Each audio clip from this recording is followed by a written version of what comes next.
Hello, I'm Ayya Vimala, and here we are in the summer, bright sun today. I hope you're having a good summer. I hope you're safe if you're living where the weather is creating fires and floods, and I hope you're safe right now. I hope your feelings of worry and anxiety have been calmed, and that you're taking care of yourself as best you can. And if you're in a place where everything is just wonderful, appreciate that and be filled with gratitude and enjoy it. And it will help you if you can try and reach out and help someone who may need help at this time, even if it's a phone call or going out and having coffee with them and having a pleasant conversation. Reaching out is really important. So we'll sit today, but first I'd like to read from my current favorite book, Dharma Everywhere. And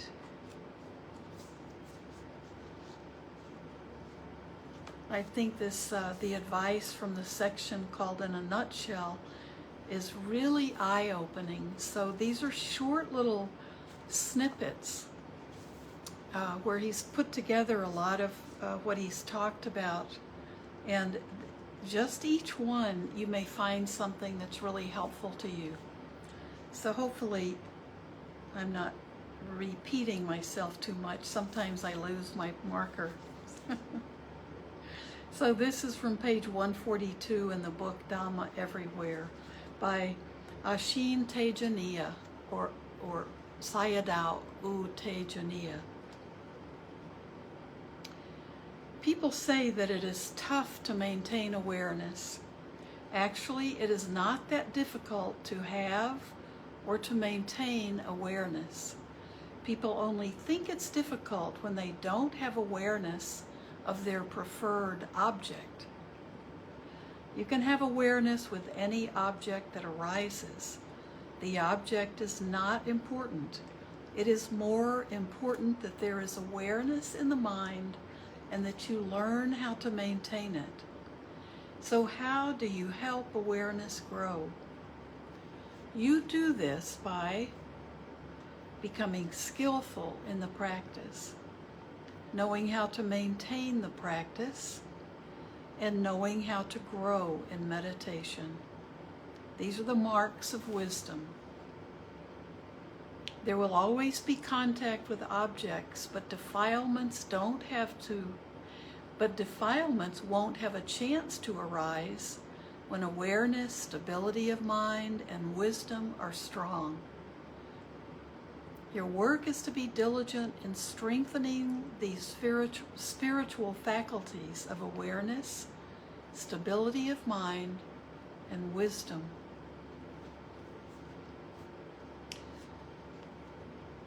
Are you yearning for the Dhamma, or do you want to learn how to practice meditation?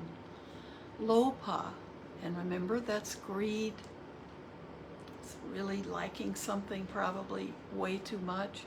Lopa just wants Dhamma as an end result.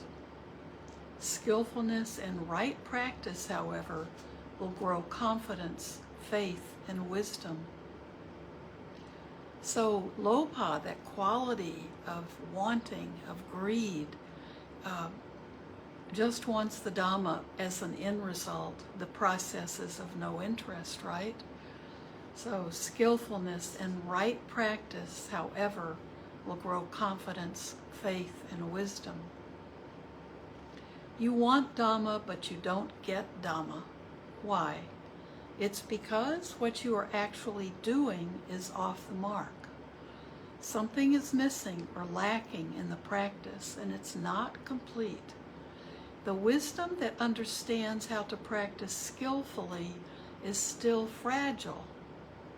When the type of wisdom that knows how to practice skillfully is complete, then other insights into Dhamma will naturally follow. If you are putting work into your practice, but find that you are not seeing corresponding benefits to what you've put in. Ask questions, investigate, study what is happening, and have discussions with knowledgeable teachers. These are ways to become skillful in meditation. Some yogis have told me that their samadhi, and that's that stable mind, suddenly vanished when they yawned, swallowed some saliva, or shifted around. What kind of samadhi is this? It can't be considered stability of mind if it can be so easily disturbed. It's the kind of shaky samadhi which only arises when experiences are favorable. We don't want shaky samadhi. We can't have both. A strong, stable, and continuous samadhi develops for someone who has natural awareness of whatever experience that arises, or for someone who sees everything as something to be aware of with wisdom. The mind will do its own work, whether awareness is there or not there. Without awareness, the mind will follow orders from defilements. With right awareness, the mind will do the work of wisdom. That's so important. What are the orders from defilements? And remember, defilements are just those things that come up in our mind connected with that greed, hatred, or delusion.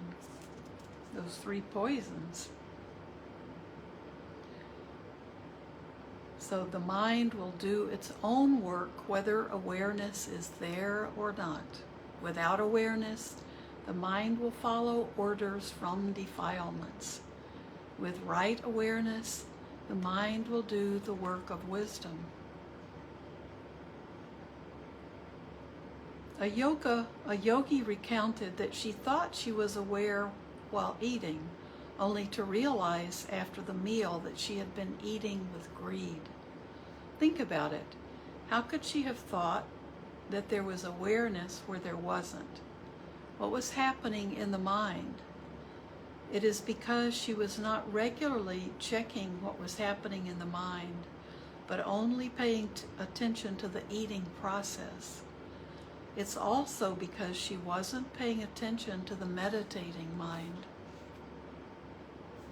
One yogi said, "When I noticed other yogis eating without mindfulness and with greed, I became more mindful. My mindfulness increased."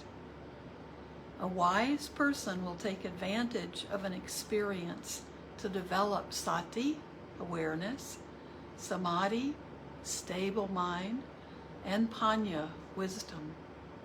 Someone without wisdom will just react to the same situation with aversion. So that's a beautiful example.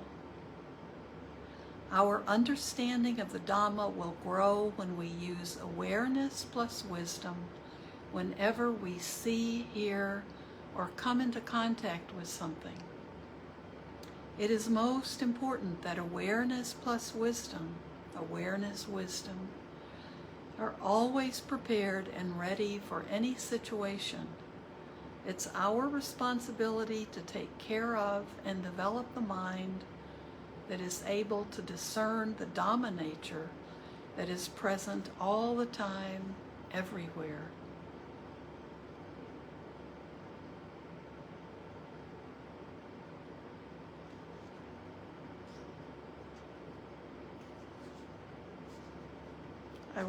I'd love to continue reading, but why don't we practice together? Well, let's see. We have a little bit of time where we can read this. One more section might be of interest to a lot of us.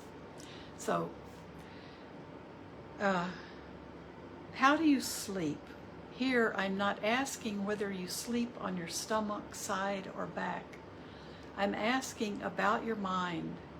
Do you just let go of everything when you fall asleep?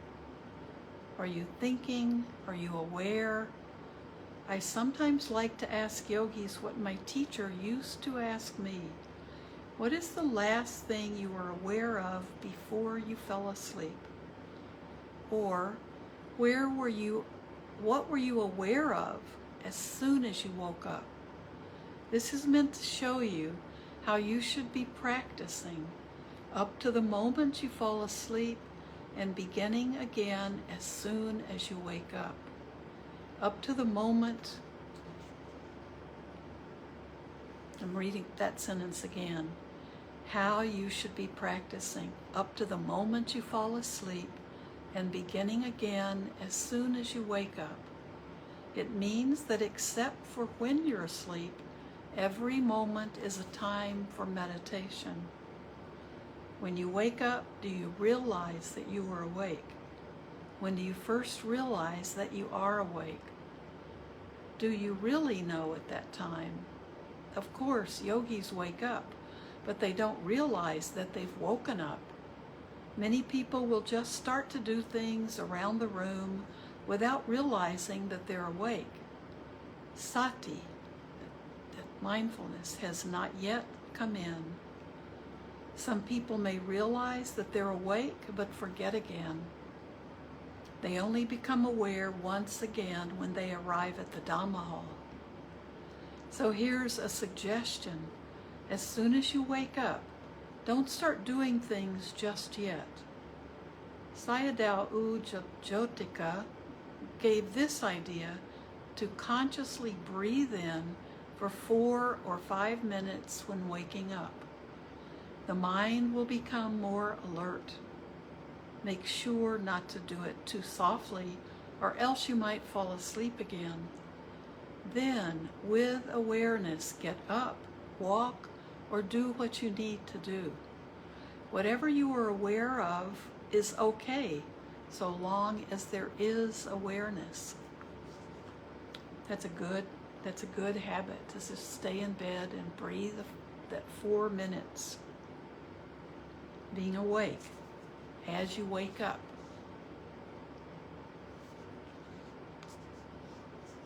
So I'll stop there. And I want to share something with you before we begin meditation. When he's talking about, when one person said, I notice other yogis eating without mindfulness and with greed. When I noticed that, I became more mindful. My mindfulness increased. And I had, and then the author says, a wise person will take advantage of an experience to develop sati, samadhi, and panya. Someone without wisdom will just react to the same situation with aversion. So I have an experience that just pops to my mind of reacting with aversion. When I was at a Vipassana 10-day meditation many years ago, there was someone who brought her own food. So she always had a huge amount of food at our noon meal, which was our main meal and the last meal of the day, and had all kinds of Tupperware and containers of her food. And it just seemed like her special diet was amazing. I mean, the entire time in the lunchroom she was eating and working her way through this food. And I remember she was right at if I looked up, she was, for some reason, her back was always in my line of vision. And I remember having aversion watching her eat and seeing big bowl after bowl being consumed. And I'm sure it was all probably like lettuce and beans. But there was something about what seemed like what I was assuming was greed became my aversion. So I was watching her with greed, not with mindfulness. I mean, I was watching her with aversion, not mindfulness. My mindfulness could have really kicked in sooner and just made me realize and have some kind of awareness about what I was looking at. And it would have been like this other person who said, when she notices other yogis eating without mindfulness and with greed, I became more mindful. My mindfulness increased. And I don't know, maybe out of the 10 days there, maybe the first 7 I was watching with aversion. And could have been the last 3 days that I was maybe not even watching, or was had realized there was something there for me to learn just about eating mindfully. But that one's too close to home for me, so there's something I can learn from it. So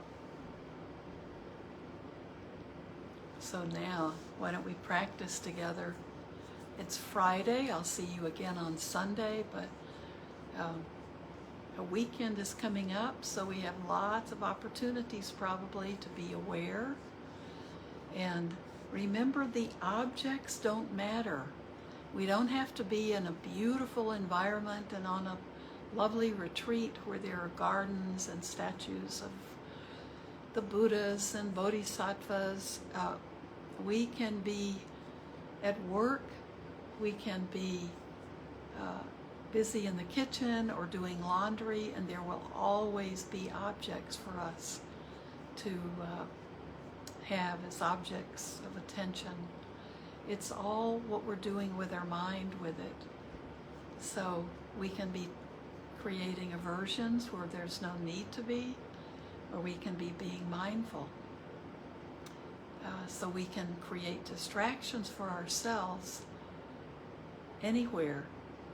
So remember, we can be aware, we can be mindful in any situation with any objects.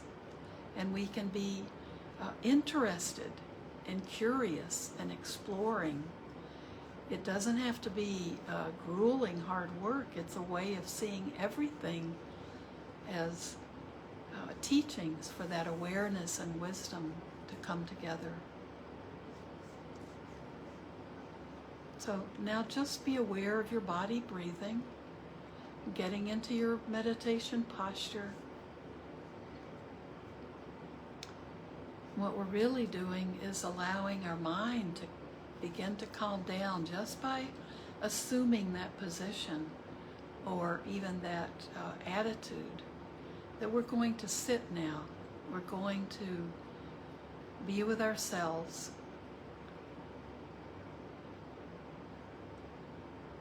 Go inward. And it just becomes natural. We're finding a spot, or we're watching our breath. And wherever we are, we may need to find our spot on a train, or when we're driving when we're sitting as a passenger in a car, or when we're waiting in an office.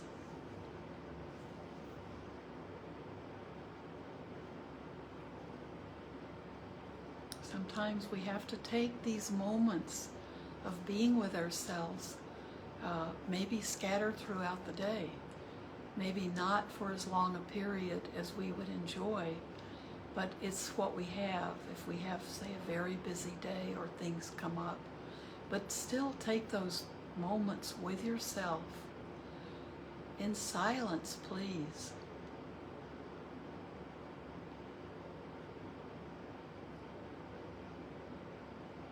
And it may just be your inner silence if you're in a noisy environment. But you can do it. We need to have that time with ourselves.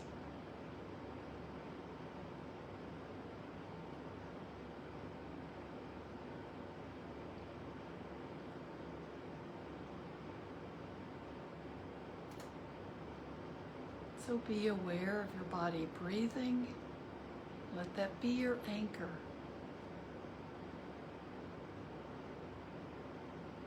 but you're open to everything coming to you through your senses, no matter how subtle.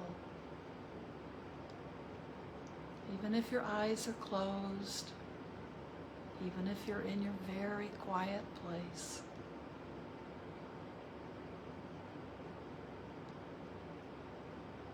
You can scan your body and be aware of your body. And of course, be aware of the senses.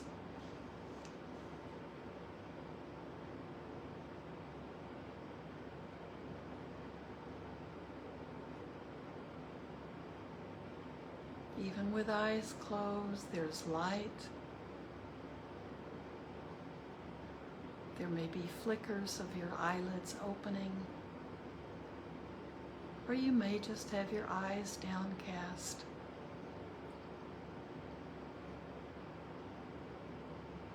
There's sound, even if it's just the sound of your own stomach gurgling, or you can hear the air conditioner or a clock ticking.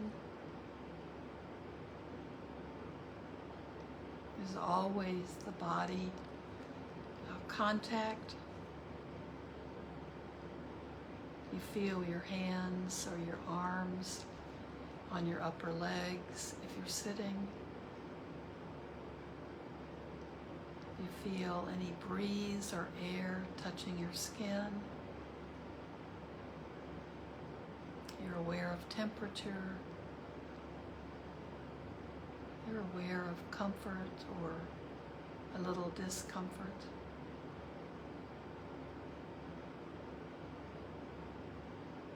There's always something coming into you from your sense doors.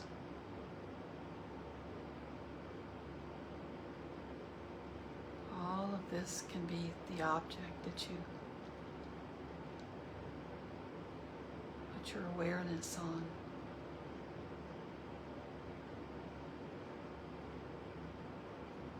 And don't forget that doing a body scan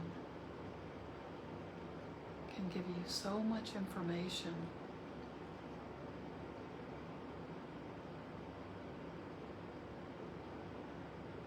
Let's do a very quick body scan. We haven't done that in a long time. Starting at the top of your head, slowly move down, scanning inside and out. Be aware of your scalp. Be aware of inside your head. Notice any tightness. Notice a general feeling. And as you move through each body part, see if you can relax as you move through.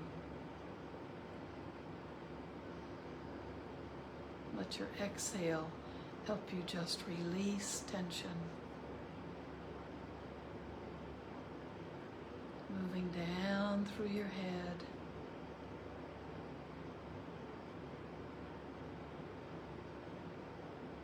All the way down. Through the front and the back and the sides and inside. Move down all the way through, down to your jaw and into your neck.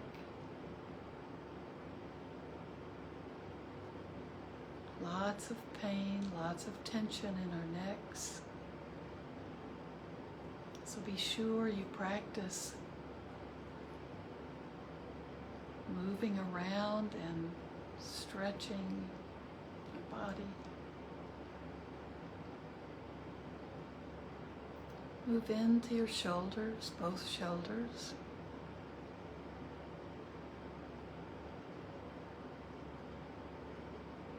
Down through your upper arms. And both your lower arms.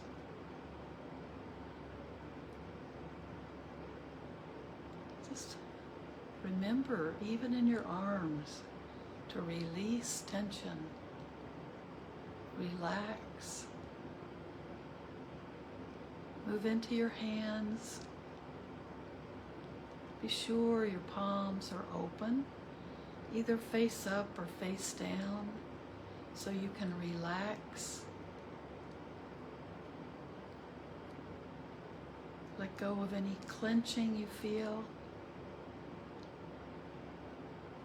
Find a very comfortable, loose way to hold your hands.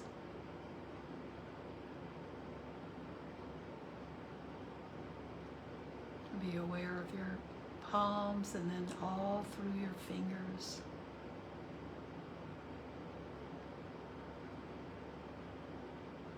Now back to your upper torso, below your shoulders. Be aware of your chest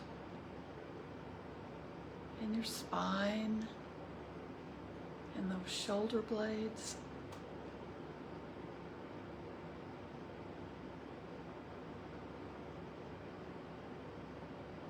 If you sit upright, you can feel the shoulder blades moving in towards each other. That's good.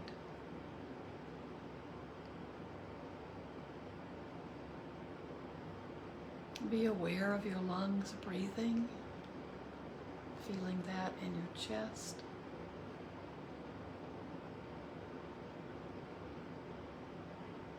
As you move down through your abdomen into your belly,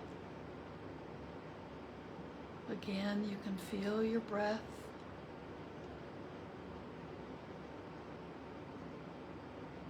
Rising with the inhale, contracting with the exhale. And be aware of your spine as well as you move through your body.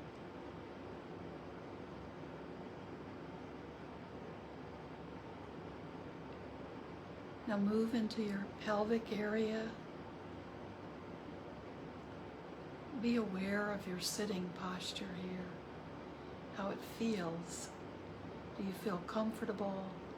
Is there pain? Do you need to check your posture?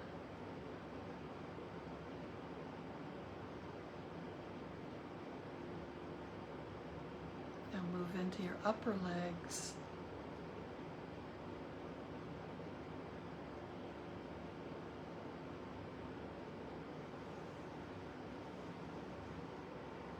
Into your knees. I like to be sure we include our knees because we put so much strain and use our knees so much.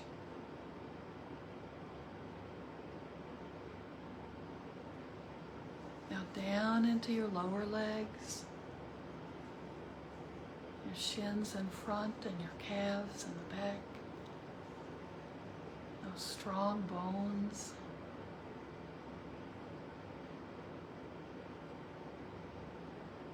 Down to your ankles.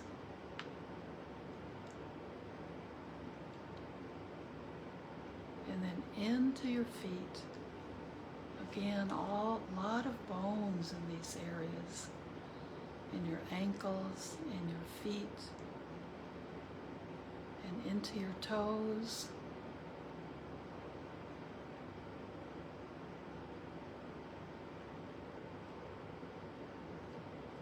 Grandfather always said, because everyone teased me about having big feet, even as a child, he said, that's okay. She'll have a firm foundation for a good understanding.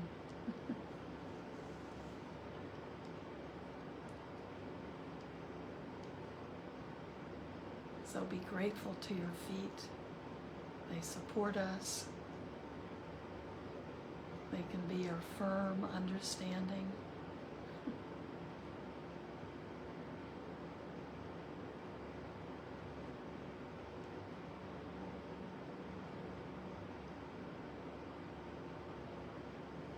And then move that energy out through your toes. And when you come back to your breath,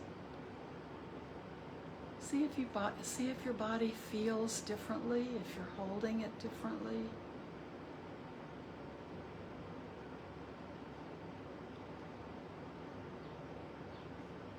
If you have a different, even if it's only very slight, a different awareness in your body. So we want to have our awareness based in this body, through our senses.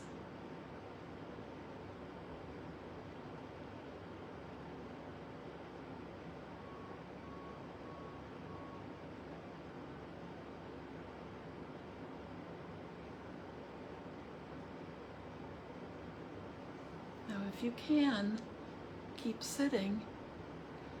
My time with you is up, but keep sitting.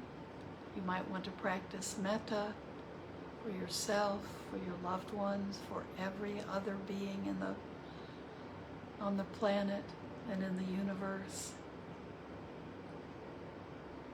And remember, when we do this metta practice, we are practicing to purify our own minds of defilements. So for that reason, we don't leave any living being out of our practice.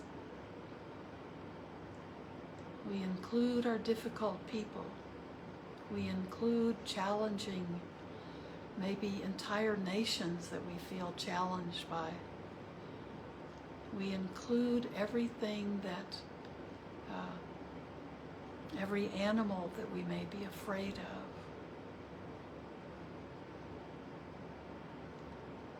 Because this is to purify ourselves. This is to get out of the way of our own viewpoints and preferences. This is the way we learn how to step away from that identity with self, that self-view. We want that beautiful, infinitely directed view of just being a part of all of this, a part of this world, a part of all of this. That'll help us see more clearly. But it means letting go. Letting go for those preferences of a view that we prefer, of the scenery we prefer, the sounds we prefer. Letting go of that and working with what is. Love the earth, cherish the earth, and love each other and love yourself. So have a beautiful day, and continue on if you have the time. Thank you so much. I'll see you Sunday.